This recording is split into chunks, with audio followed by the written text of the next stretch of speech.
It's Friday! You are tuned in to Friday Coffee Q&A, where I take questions from Black female founders and I answer them for you.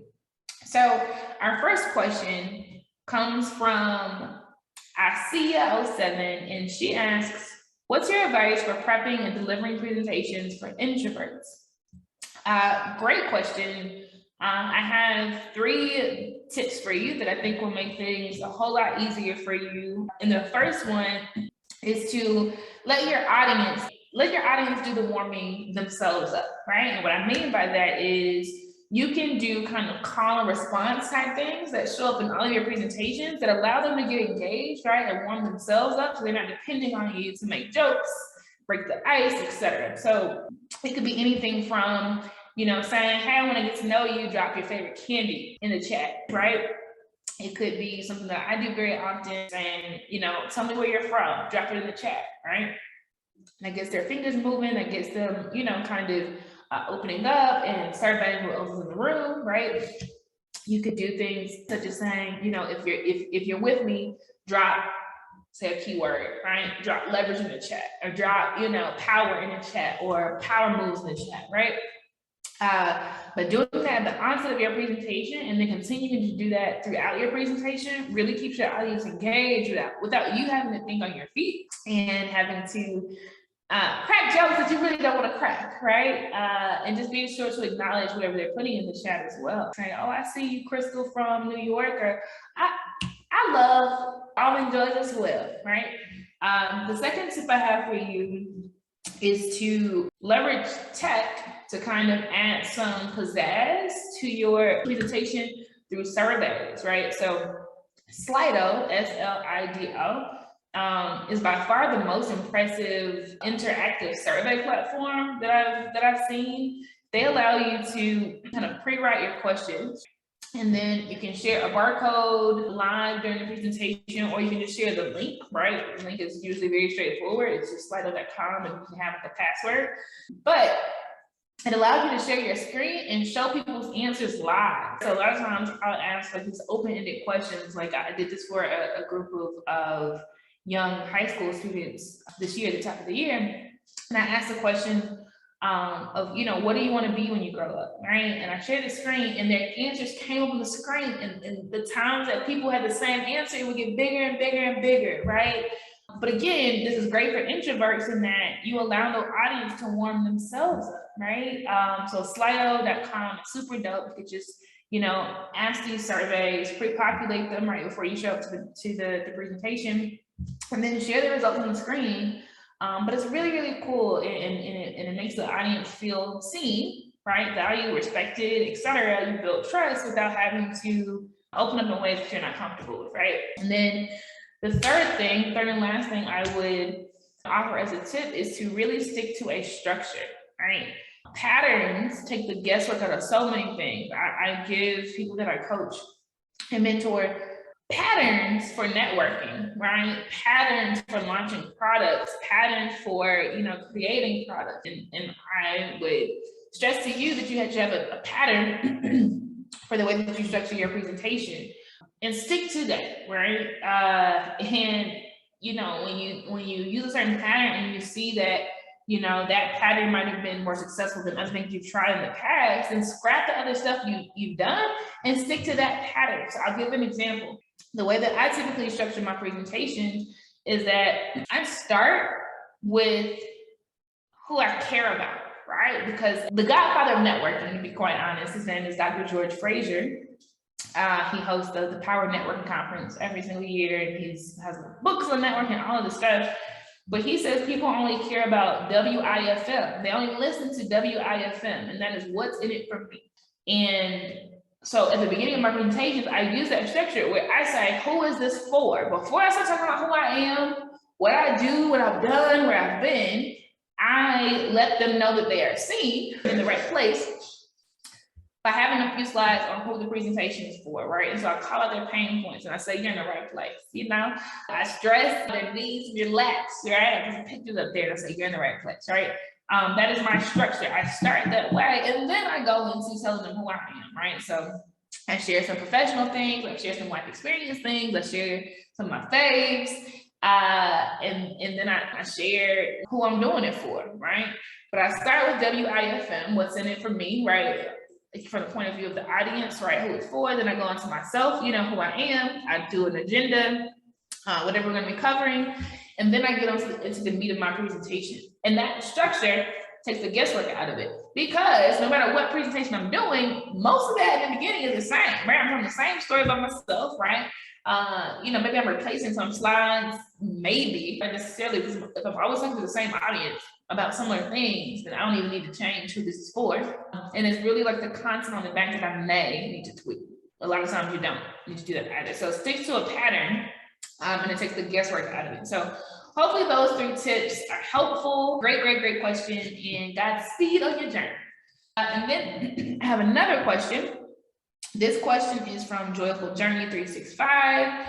She asks, what are your top 3 notes of wisdom for founders starting the first quarter, year 2? So I'm going to take that to mean, you're in your second year of being a founder, and this is your 5th quarter in operation, right? I'm going to enter in that way. So number 1, by this point, if you're in your 5th or starting your 5th quarter of operation, you need to have data, right? The hard part for new entrepreneurs is that they're guessing who their target audience is, right? They're guessing who's going to be most aligned to what they're offering. They're guessing what types of products or services, might really stick for their audience, right? But once you're a year in, you have the luxury of having data. You can look back and see which of your products sold the most. You can look back and see which of your events had the most attendance, right? You can look back and see, where most of your traffic came from, right? A lot of times your email platforms will tell you, whether they came from Instagram or your website, whether they came from some type of integration where you had events, links to your mailing list, whatever. If you have a business page, right, you can go to Instagram Insights and see, what types of posts got the most engagement in terms of saves and shares and likes and comments, right? When you're in Q5, you have so much data. And what I would stress to you as a top tip is to make time in your busy schedule to analyze the data, because you're going to move with so much more effectiveness and ROI, return on investment, once you start doing what the data tells you works for your target audience, right? So, in my case, every single Friday, that is management reporting day. I am deep diving into the digest that my different tech platforms send me. I'm looking and seeing, how many subscribers I got, how many fell off, which emails they fell off from, which, days got the highest signups, which pages on my website, generated the most leads, all of that good stuff, right? I have a set list of things I review, because the data is important, because the data informs my decision. Like, I'm not having to guess anymore. So I would strongly encourage you to lean into data. And if you don't have a day set aside where you intentionally look at data, all right, add that to your calendar now. Another tip I would give to you is to not grow overconfident in your ability to do it alone, right? So in the beginning, we are scouring the internet, YouTube videos, SBA website, conferences, etc., trying to get a whole bunch of information about how to build our business, right? And then at a certain point, you get a stride, and you start having word of mouth referrals, and you start getting invited to speak on podcasts, etc. And there is a tendency for us to become overconfident in our own ability and isolate ourselves from community, and that is the wrong time to do that, right? Because you don't want to all of a sudden slow down your velocity of scaling, right? Your velocity of learning, your velocity of growing, because you're not on this island where you kind of feel like, I know what I'm doing. Anything, every round needs to go higher, so you need to keep, yourself tapped in with communities, and there are a whole bunch of them. I am a big believer that you should not be a part of just one community. Why? For what, sis? Join all the things and attend them when you can, because there are going to be times in your life when you need different things. You need different levels of expertise. You need funding sometimes. You need partnership other times, right? You need branding insights other times. Sometimes you need a mastermind group. Sometimes you just need to vent and get perspective from veterans in the game. So as you start Q5, if you have kind of tapered off in the support systems that you are part of, I would encourage you to lean in even more. And there are a ton of communities out there. Blaze has a tribe, and we are super fire. We're always doing things. So pull up for sure. There is Her Sweet Spot, SUITE, Her Sweet Spot. There is Hello Alice. There is Digital Undivided. There is Black Women Talk Tech. There is Black CEO. I mean, there's so many networks out there. There's iPhone Women of Color. I'm part of a lot of these communities, and you should be too, right? And then number 3, and again, I'm assuming that your question, or I'm reading your question as being, you're entering year 2 of running a business, starting Q5. I would really, really encourage you to think about your customer journey and really think through what comes next in the customer journey. So by this point, you would have had at least some clients, right? Even if you're not profitable, even if you still need to refine, what your signature offer looks like, you would have gotten some customers at this point, right? And what you need to do is understand where they entered your funnel, right? So meaning, like, how did they initially find out about you? Is it that you do this event where most people came from?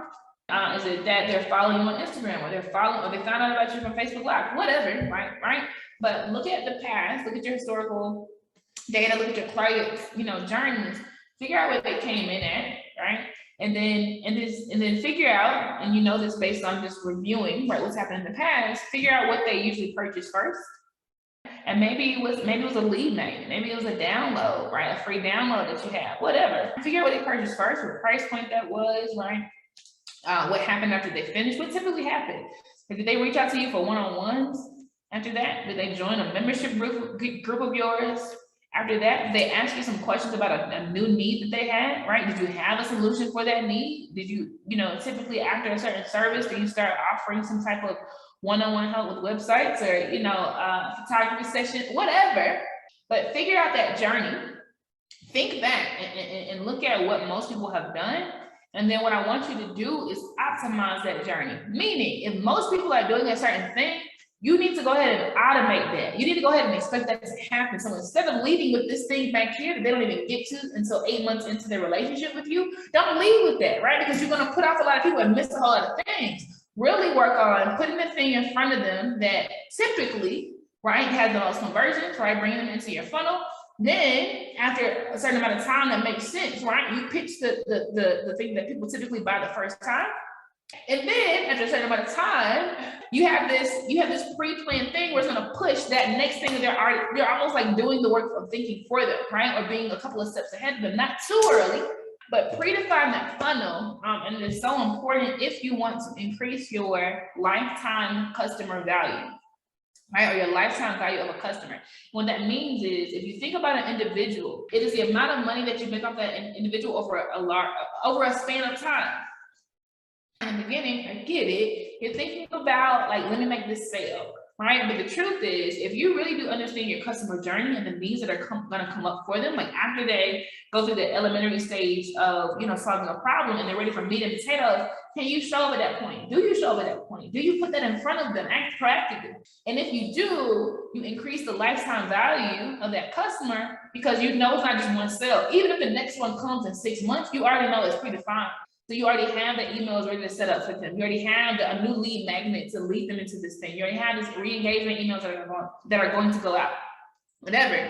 But you end up increasing the lifetime value of that customer. So instead of one customer maybe, transacting $100 with you and then you never see them again, right? It could be $3,000, right? And 3 people, that have a lifetime customer value of $3,000, it's $9,000, and it'll just exponentially grow. So those are the 3 things I would recommend you start focusing on. All of them being very strategic. As you can tell, I'm really stressing business management, right? Versus working in your business, like working on your business and doing things that give you optimal scale. But I hope that was helpful. So keep these questions coming every Friday, coffee Q&A. Love your questions. And until next time, take it easy.